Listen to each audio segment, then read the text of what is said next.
todas e a todos, nós estarmos aqui no Gama. Para mim estar no Gama, primeiro que eu nunca saí do Gama, né? Meu pai chegou aqui em 1966, morava no meu lugar, o pessoal de trata do setor oeste, no centro da minha, Taquara 4, cada 22, minha mãe mora no mesmo local.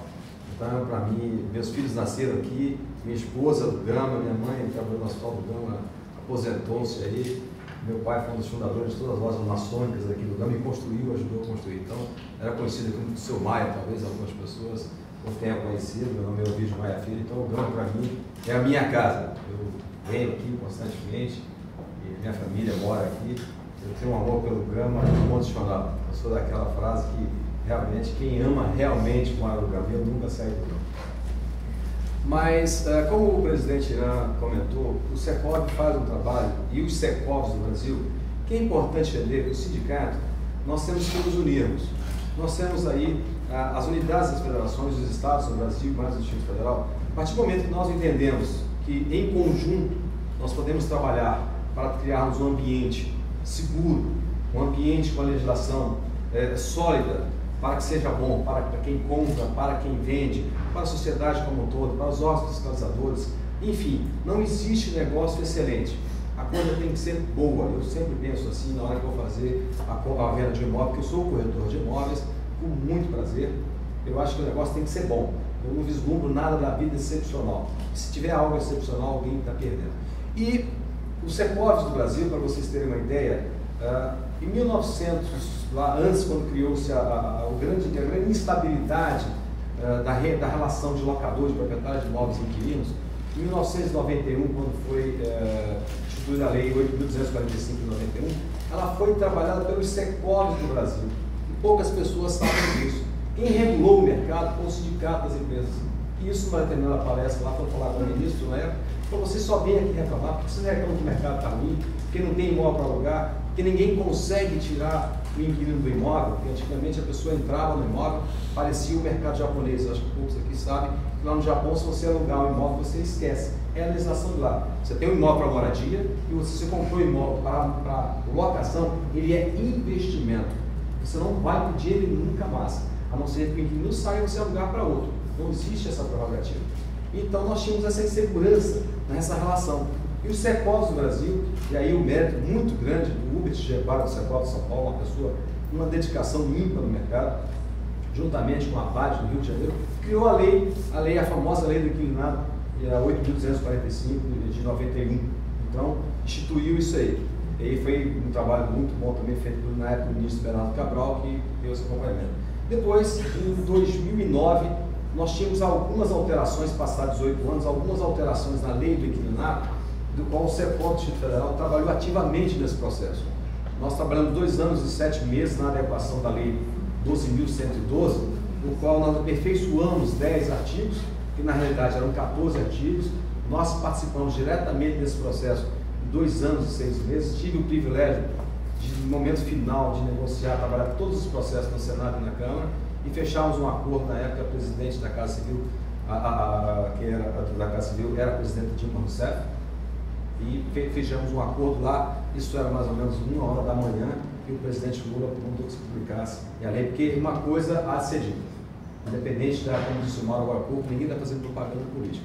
Mas uma das coisas que eu respeito o presidente Lula, eu não sou aqui partidário, tenho o privilégio de não ter filiação partidária, mas ele honrou um compromisso em que as partes fizeram um acordo.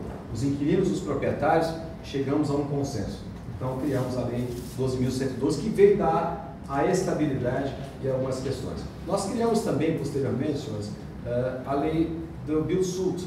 O que é o Build Suit? Também um trabalho forte do Secov aqui, antes de entrar nesse segmento, que é você construir uma área para você locar aquela área para um cliente. Ou seja, eu quero instalar aqui o McDonald's, eu tenho terreno. E aí, como é que eu construo a área do McDonald's, fazer um contrato de longo prazo? Mas nós não existíamos, nós tínhamos um vácuo na legislação brasileira de como fazê-lo. Então, tinha algumas ações no Brasil, esse modelo já existe na Europa, na América há mais de 30 anos, onde você faz a locação. Então, você constrói e você entrega o prédio pronto para o inquilino, e depois você securitiza aquele processo. Você pega aquele contrato, vai a um banco e troca por recebidos futuros. Talvez quem é comerciante mais antigo, é como se a gente pegasse a promissória lá, e talvez uma relação antiga, vai lá e trocava aquela promissória no banco, você antecipava essas créditos. mas existia esse vácuo, essa lacuna. Nós tivemos o privilégio de participar também desse processo, inclusive na redação da legislação, criando o artigo 54A, que você pode fazer qualquer benfeitoria ou obra que você faça de adequação ao inquilino, e nós não dissemos qual o tamanho. Eu posso fazer um quiosque do Boticário aqui no Shopping Gama. Está lá a minha área, minha superfície, vamos dizer assim, meu terreno. Existe um outro modelo de contrato de locação de superfície, aí um assunto muito mais complexo. Eu não sou advogado, eu peço aqui desculpa, venham alguns colegas, alguns que for advogado, nossa formação de gestão de empresa, mas por ter participado de todo esse processo ativamente, então você pode construir aqui um quiosque do Boticário. Eu fiz sobre encomenda para o Ovidio, mas o Ovidio tem que pagar. A multa não é de 3 meses de aluguel, ela geralmente é pelo prazo proporcional ao remanescente do contrato, até porque eu fiz uma benfeitoria para tanto. Você pode exigir outras formas de garantia, ou seja, veja o tanto que é importante, como o Irã disse, você ter conhecimento e participar do CEPOS. Vocês podem trazer uma demanda para nós, que nós vamos defendê-la, ou na Câmara Legislativa, ou na esfera federal, ou nas administrações. Esse novo modelo que o presidente Hermes aqui está trazendo justamente com o CEPOS, olha que avanço fantástico, essas questões dessas feiras permanentes no mercado. Levaram um problema para o sindicato e para o CRES, que estavam dizendo que a GFI está multando todos os corretores. Eu acho que muito aqui já tomou multa pelas faixas e vai tomar muito mais. Mas aí buscou-se uma solução, o pessoal achou fantástica. A semana passada, eu não sei se vocês assistiram no Bom Dia Brasil, no Bom Dia DF, uma entrevista fantástica com o administrador do Lago Sul, do qual ele citou muito bem o CRES, elogiou a inteligente decisão, e vamos ter o apoio do poder público. Olha que coisa maravilhosa. De um problema criamos uma solução. Então nós teremos esses modelos. Então o que eu quis falar dessas questões assim rapidamente no briefing, nós começamos com essa questão do marco regulatório. Por que o marco regulatório do mercado imobiliário brasileiro? Antigamente nós tínhamos essa relação de imobiliárias e corretores, ela sempre foi muito boa. O corretor às vezes trabalhava numa determinada empresa de lançamento, ele poderia trabalhar na Beira-Mar, ou na Lopes, ou na Fortaleza, ou em outras empresas, se eu citar o nome de alguns aqui, e ele tinha a independência, ele é autônomo, ele pode ser parceiro em várias empresas. O que aconteceu em determinado momento? A Receita Federal, uns 3 anos atrás, começou a descobrir, assim, pessoal, quando criou o Sudimob, que você faz a declaração de que você vendeu ou que alugou para a Receita Federal, nós somos fiscais da Receita Federal, sem remuneração. Nós, inclusive, tivemos várias vezes com o CEPOS do Brasil, dentro da Câmara Brasileira de Comércio Imobiliário, Serviços Imobiliários, vamos à Receita Federal e falar, mas nós somos fiscais, por que nós temos que fazer o de imóvel? Por instituição normativa, nós vamos trabalhar para vocês, e nós tivemos, junto com o secretário da Receita Federal, fazendo essas ponderações. Entramos lá, inclusive, com algum recurso lá para não conseguir. Então, eles acharam dentro de imóvel que as empresas estavam recolhendo X reais, e cadê os corretores? Eles sabem que, em média, o corretor, as imobiliárias recebe 5%, no sul do Brasil vai 6% a 8%, em São Paulo é 6%. É importante que todo mundo aqui busque essa remuneração. Eu não entendo, às vezes alguns colegas trabalham com 2, 3, 4, 5, não sei. Não consigo entender essa concepção, ou faz avaliação gratuita. A gente, quando vai a um médico ou um advogado fazer uma consulta, o cara cobra lá na entrada, a secretária já faz você assinar o cheque. Eu não consigo entender. Como profissional, ele passa o que ele acha que ele tem de melhor, que é o conhecimento a custo zero. Eu respeito, mas não consigo entender. Então, a Receita falou, poxa, então foi a Alagoas e notificou, a partir de uma denúncia de um corretor de imóveis de São Paulo, diretamente à Presidência da República, a Casa Civil, que ele não estava sendo remunerado. Foi o Ministério Público do Trabalho foi a Alagoas, visitou 30 imobiliários, que é um estado pequeno, né? Como se ele viesse aqui no Brasil também, seria muito mais fácil fazer, o Alagoas, e buscou, e em 2 semanas, o procurador lá, ele entendeu, fez o levantamento local, autuou 29 imobiliárias, eu digo 29 porque uma delas não entrou com uma ação e não foi autuado, e aí o procurador entendeu que o corretor de imóveis era sim empregado das imobiliárias. Com isso, deu autuações milionárias em várias empresas. Isso desencadeou um processo a nível nacional, do qual nós depois, nós temos que chegar agora e resolvermos essa questão. E aí o CEPOS do Brasil, nós contratamos à época a LCA, que é uma empresa de consultoria, quando está no Fantástico, eles dão entrevista, inclusive o Bernardo Pi, que foi o secretário executivo à época do presidente Fernando Henrique Cardoso, durante 8 anos no Ministério da Fazenda, fez um levantamento tributário, e nós provamos, depois da leitura desse levantamento, entendemos que o corretor de imóveis, ele na pessoa física, ele pagava mais de 50% de imposto. É muito simples a conta. O corretor de imóveis, quando recebe uma comissão acima de R$5.000, por exemplo, ele tem de imediato 27,5% de imposto de renda. Depois ele tem o ISS, ele tem o INSS, e quando a imobiliária, às vezes, ele emite a nota fiscal e depois vai repassar para o corretor, ele tem a bitributação, que nós mostramos, pegamos esse trabalho, levamos no Ministério do Trabalho, levamos no Ministério da Fazenda, levamos na Casa Civil e provamos, olha, o corretor de imóveis está sendo uma tributação absurda. É impossível o corretor de imóveis trabalhar dessa forma. E a imobiliária também não tem que pagar essa tributação, porque a imobiliária já pagou essa tributação. Mas a Receita Federal autuou inúmeras pessoas no Brasil. E o governo também entendeu que tinha que trabalhar algumas situações. E aí, nós começamos a trabalhar com dois modelos. Nós criamos a figura do corretor associado, que é um modelo, e depois trabalhamos na questão da inclusão da imobiliária e o corretor dentro do Super Simples. É sabido aí que as imobiliárias nós temos inúmeras vezes participado do Super Simples, que é uma lei que existia desde 2006, e depois nós conseguimos aprovar a Lei 147 e a inclusão do corretor de imóveis no ano passado, 2014. Então vamos começar na questão do Super Simples. Como é que seria essa relação? A primeira questão, a inclusão da imobiliária no Super Simples, o corretor de imóveis já nasceu, eu gostaria que pulasse na parte das tabelas aqui, não existe, aí nós ao mostrarmos que a tributação estava errada, nós conseguimos enquadrar o corretor de imóveis já dentro da tabela 3. O que é a tabela 3 da Receita Federal? Você tem uma tributação inicial de 6% para pequena, micro e pequena empresa ou EL, de 6% até 17,42% se ele sair de R$60 mil até R$3.600.000. Ora, o corretor de imóveis que pagava, ou a imobiliária que pagava, quem for do lucro presumido aqui, que atua bastante, eu não sou contador, mas em média você vai 16,33 a 19,58, você sai de uma tabela, você vai pagar uma alíquota de 6% quem fatura até R$180 mil, ou seja, de R$60 mil a R$180 mil por ano. Então imagine que o cara fatura um torno de R$15 mil por mês. Olha a tributação que ele vai ter, 6%. Não existe uma tributação tão baixa. E nós conseguimos, e isso foi aprovado através de uma lei federal, em que a Receita Federal ela não poderá, em hipótese nenhuma, por instrução normativa, alterar isso. Ela só consegue alterar através de lei. Então você veja que essa forma que o corretor de imóveis, na pessoa física, ele pode ser uma EL, uma empresa individual. Ele sai de uma tributação que ele estava ultrapassando a casa dos 50% e cai naquela tributação de até 6%. Ou seja, uma pessoa que fatura R$15 mil por mês, ele vai ter toda a sua vida tributária legal, a micro e pequena empresa também muito legal, ele tem a unificação de uma única guia de pagamento, é outra coisa fantástica, que é o Super Simples. Você pode, inclusive essa lei foi aprovada no ano passado, e você tem que se enquadrar até o último dia útil do ano, ou seja, teria que ser até 31 de dezembro de 2014. Mas o governo, como a lei foi em agosto, ele fez até 31 de janeiro de 2014, retroativo a 2015, retroativo a 2014. Então, esse aqui também foi um trabalho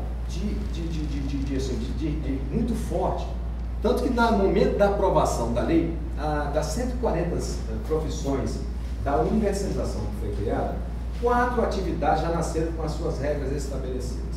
Foram os corretores de seguros, os corretores de imóveis, os advogados e os fisioterapeutas. As demais categorias, o governo tinha um prazo de 120 dias, eles falaram que iriam regulamentar as demais atividades.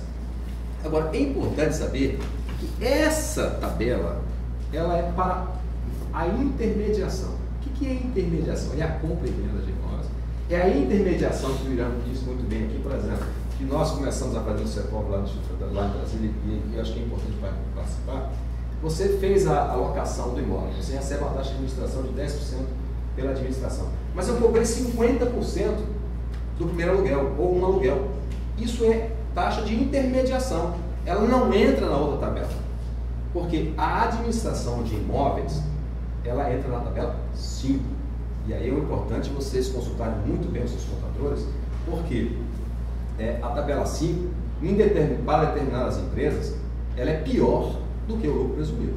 Ela vai até 22,42% mais ou menos. O lucro presumido vai no máximo a 19,58%. Então, cada um tem que adequar, buscar um profissional da sua área para que veja qual a melhor forma que ele se encaixa. Agora, a intermediação na compra, na venda, a intermediação na locação de bens imóveis, também, ela é fantástica. Essa foi uma solução que nós mostramos lá na Receita Federal e a Casa Civil para resolver a situação do corretor de imóveis. Eu falo, gente, o grande beneficiado aqui é o pequeno empreendedor, é o corretor de imóveis e quem trabalha também sobre intermediação no anexo da tabela 3. Agora, na tabela 5, que é a administração de imóveis, que é o que muitos fazem aqui, essa realmente tem uma tributação muito maior. Aí você tem que identificar o que seria melhor. Outra coisa importante também, a tabela 3, a pessoa que faz a locação, por exemplo, de salão de festas, de quadras esportivas, ele também está na tabela 3, ele não vem pela tabela 5. A legislação ela é muito complexa, nós poderíamos passar aqui um dia inteiro buscando sobre esse assunto. E o microempreendedor individual, o que é o MEI, corretor de imóveis, que também conseguimos inserir? Foi essa atividade que nós inserimos no dia lá. O corretor de imóveis que ganha até R$5.000 por mês, ele poderá ser um microempreendedor individual. E qual que é a grande vantagem disso? Ele vai pagar apenas R$ 51,65 por mês de tributação em uma única via, incluso todos os impostos municipais, ou seja, estaduais e federais. Ele poderá ter aposentadoria, ele terá todos os benefícios do Estado e estará com a situação regular. Eu diria que no Brasil, segundo os dados do Confessa, né, presidente, a média do salário do corretor nacional é em torno de R$3.000, R$3.500, ou seja, nós fizemos esse estudo e conseguimos aí subir essa tabela, ou seja, 70 a 75% dos corretores que eram autônomos no Brasil ganham em média anual algo em torno de R$3.500. Então você imagina, você ter a sua vida legal, você tem uma pessoa, você vai ter que constituir um CNPJ, você será uma pessoa física com uma instituição, mas terá um CNPJ. É como se fosse um condomínio, que o condomínio tem a sua personalidade jurídica através do CNPJ, mas ele não tem, assim, como se fosse uma empresa de compra e venda, comercialização. Outra coisa importante, o corretor do microempreendedor individual, ele pode contratar um funcionário, ele pode ter um funcionário que seu limite de salário seja um limite de salário mínimo. Ele não pode ter dois. Mas se aquela pessoa for sair de férias, ele pode contratar outro naquele momento. Outra coisa muito importante é que o corretor de imóveis, dentro do microempreendedor individual, ele poderá constituir a sua empresa dentro da sua residência, no seu local de trabalho, na sua kit, e o menor IPTU que terá que ser cobrado será o IPTU residencial. Aquela história do GDF cobrar quando você estabelece dentro de uma área residencial, você coloca um comércio e passar o IPTU para 1%, a TLP, não, ele terá que cobrar o 0,3%. Ou seja, não sei que o GDF, quando mudar, a menor taxa daquele momento. Outra coisa importante também da inclusão das empresas da micro e pequena empresa, ou do MEI, um dado muito bem trabalhado pelo ministro Tafito Domingos, é que o fiscal da Receita Federal, ou de qualquer fiscal, para ele chegar na sua empresa, ele primeiro que ele só pode ir acompanhado de mais um, não poderá ir mais, um outro sozinho. Segundo, a primeira visita, ela é orientativa, ele não é mais chegar e te autuar, ele não poderá fazer, ele tem que orientar o profissional, porque o empreendedor, para o governo, é aquela pessoa que está começando a vida, é aquela pessoa que precisa da mão do Estado, e não do chicote, entendeu? E isso foi estabelecido, ele tem que ser orientativa, é exemplo que aconteceu recentemente agora, noticiado claramente aí desse problema do CARF aí, que as pessoas visitavam as empresas, autuavam as empresas, depois ia lá e tem um rombo aí que está passando na imprensa, algo em torno de 19, 20 bilhões de reais, que muita gente presa aí dentro dessas atuações. Ou seja, ele tem toda uma proteção legal para poder trabalhar. Então são benefícios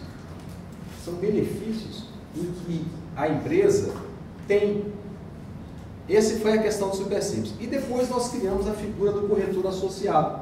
Ou seja, resolvemos a questão tributária e aí fomos criar a figura do corretor associado. O que é o corretor associado? Esse processo começou em 2005, mas nós fomos levando lá há pouco tempo. quando começou realmente a estourar essas questões das multas no Brasil, nós concentramos nesse procedimento. O corretor associado é similar aqui ao processo dos advogados. Nós não inventamos nada, nós copiamos o modelo. Inclusive essa ideia foi de um advogado de Santa Catarina, Murilo Gouveia, a gente tem que dar nome a ele, e quando criou a figura do advogado associado no escritório, falou, pô, por que não fazê-lo com os corretores? Ele prestava assessoria para muitas imobiliárias da BMI, é uma pessoa que a gente tem que considerar, e isso trouxemos a trazer esse modelo. Chamamos, posteriormente, a Federação Nacional dos Corretores de Imóveis, que representa todos os síndicos de imóveis, para criar essa relação. Então, nós voltamos a Câmara dos Deputados, o Senado Federal, ou seja, estava lá o Sindicato das Empresas, o Sindicato e a Federação Nacional dos Corretores de Imóveis. Olha, nós temos que arrumar uma forma em que o corretor de imóveis possa trabalhar em conjunto com uma imobiliária, ele não seja bitributado, ou seja, a incorporadora, por exemplo, de incorporadora, paga a comissão para a imobiliária, aí depois a imobiliária, aí ele é tributado, depois a imobiliária passa para o corretor e é tributado novamente.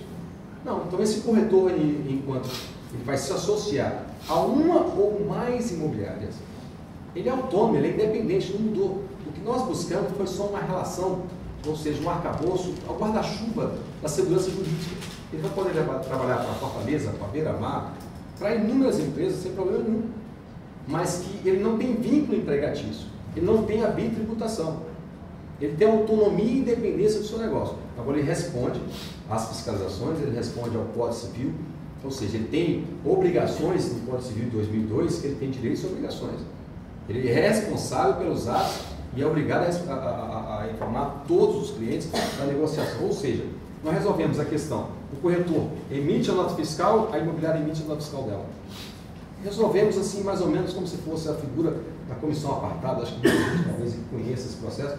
Quem trabalha com incorporação conhece mais esse nome. E foi onde começou a gerar toda essa discussão. Então, ele não tem vínculo empregatício, ele tem autonomia, ele emite nota fiscal para o comprador. E outra, na pessoa física, é importante o corretor na pessoa física, se ele emitir um recibo RPA para outra pessoa, para uma pessoa física, o tomador do serviço também tem que recolher INSS. Muitas pessoas não sabem disso, mas o governo sabe disso. O governo está atento a essas questões. Então, senhores, o que nós fizemos foi nos unirmos aos profissionais para buscarmos uma questão legal, formal, de uma menor tributação, mas dentro de um guarda-chuva, um arcabouço legal da legislação. Ou seja, para evitar que você passe uma vida trabalhando, daqui a pouco você seja multado, talvez por desconhecimento, apesar que isso é difícil você argumentar perante a lei, mas você ser multado por desconhecimento ou talvez por um não assessoramento. Por isso, da inclusão da atividade da corretagem de imóveis no Supersimples, porque nós temos uma proteção legal. Nós temos aí a porta de entrada para o grande empreendedor, para a grande empresa, ou de repente aquela pessoa que tem como predomínio no Brasil, aquela pequena empresa que é familiar, né, que tem 20, 30, 40 anos e que está ali estabelecido. Então, assim, nós criamos também um modelo de uma minuta de contrato. Não quer dizer que esse modelo de corretor associado, esse contrato que foi criado é o ideal. Nós criamos o que nós conseguimos fazer naquele momento. Hoje nós temos uma reunião com 10 sindicatos do Brasil, a Câmara Brasileira de Comércio e Serviços Imobiliários, do qual eu represento junto com o Marcos Augusto, para nós resolvermos como é que está sendo feito os registros desses contratos no Brasil.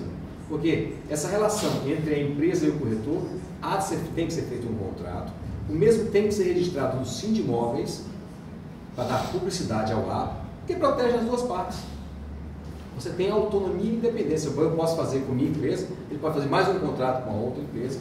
É importante que o corretor também esteja quitado com o Conselho Regional de Corretor de Imóveis, porque senão ele não pode exercer a profissão. Ele seja em dias como o Sindimóveis. E as imobiliárias, porque quem representa o corretor de imóveis são os sindicatos. Então nós vamos estabelecer, hoje vamos fazer uma leitura desses meses agora, o que aconteceu nessa relação a nível Brasil, para que nós possamos estabelecer e melhorar, por exemplo, o Sindimóveis, ela tem que apresentar os documentos pessoais, modelo de contrato, a quitação do Conselho Regional de Corretor de Imóveis, qual é a taxa que vai se cobrar, que o Sindimóvel vai cobrar para registrar esse contrato, para dar publicidade a esse ato. Então, isso vai estar, inclusive, tudo, senhores, tudo dentro do site do Secov, dando ampla publicidade. É importante que vocês visitem o nosso site.